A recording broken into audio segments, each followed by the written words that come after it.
over 100 undocumented foreign nationals have been arrested in Durban in the week gone by during a raid aimed at clearing the central business district of illicit goods.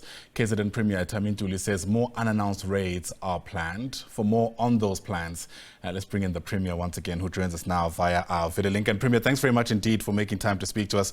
Hopefully you're able to hear me now. Part of the question, I suppose, we heard earlier this week from the Public Works Minister, Dean McPherson, really trying to give us an idea of just how many buildings have been taken over illegally across the country. Perhaps we can begin with you explaining to us how prevalent this problem is, specifically in KZN.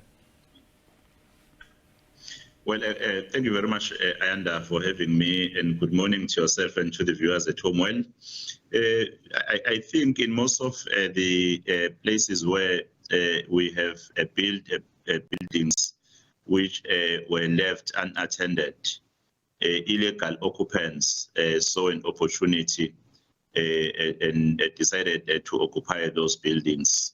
In eThekwini alone, there are quite a substantive number which we believe in our operations will be visiting all of them, will be attending to all of them. Also in Pietermaritzburg and in Pinetown, in other places, we do have typical challenges, which as the province of KwaZulu-Natal, we're now beginning to attend to it. Yeah. Do you have a number for us, Premier? I mean, the minister spoke about I think, 338 buildings that are government-owned. But in your own kind of probing of the extent of the problem, how many buildings were found, specifically maybe in Durban, to be taken over by people who shouldn't be there? Well, in that day, we attended to 6 buildings for that day. You know, the situation is like this. Not that all the occupants are illegal occupants, but we do have those who have just decided to occupy certain units within the buildings who are illegal occupants. That is what we are actually addressing, because most of those illegal occupants will find that they are undocumented foreign nationals. And even the activities which are taking place in those buildings, you find that there are a lot of criminal activities. Like on the day when we conducted an operation, there was even a rapist who escaped arrest in Umlazi, who was discovered to be living there. There were some drugs, fake dollars.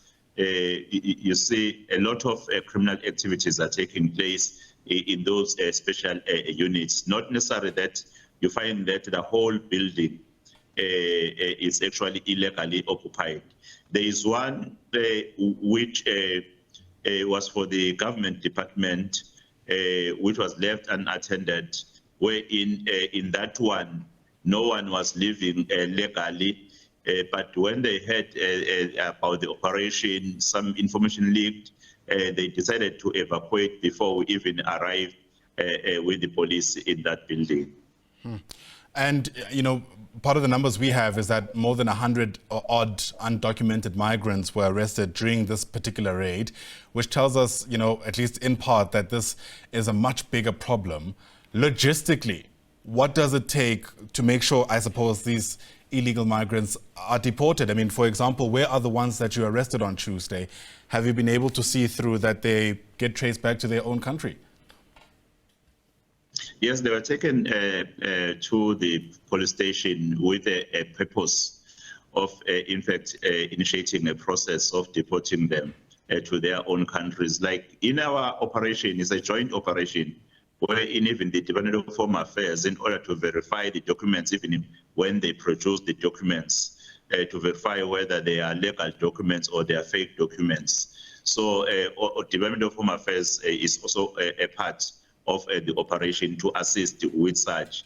And as we proceed to other places, we have information that some of the factories are employing a number of them, and they are kept inside the factories' buildings. They're locked up there. And then as we continue with our operation, we will be also even attending to that one because others are not in illegal occupied buildings, but they are locked in factories. Because in the process of KwaZulu-Natal, we want to ensure that those undocumented foreign nationals, in fact, they are taken back to their original countries, so that even the behavior of some of the businesses to disregard the people who from KwaZulu-Natal or South Africa for job opportunities and hire the undocumented foreign national in order to pay them peanuts will be kept, because it impacts on the rate of unemployment when we have them in their numbers. Like in that one building, I think you saw that almost 125 undocumented foreign nationals were discovered there. And then you just imagine, if we continue with our operation in all the buildings in eThekwini alone, how many are we actually going to discover? Because for us not to continue the very same time to all other buildings is because we know that when we start with the first one, the second one, then the message is carried across to say run away. So we'll be going back unannounced again to ensure that we're able to capture whoever will be there illegally. All right. Thami Ntuli, hopefully we're able to also sort out the root causes of what's taking place, which means, of course, we'll get an opportunity to speak more about this and many other issues. But for now, thanks for your time. Thami Ntuli is the Premier of KwaZulu-Natal.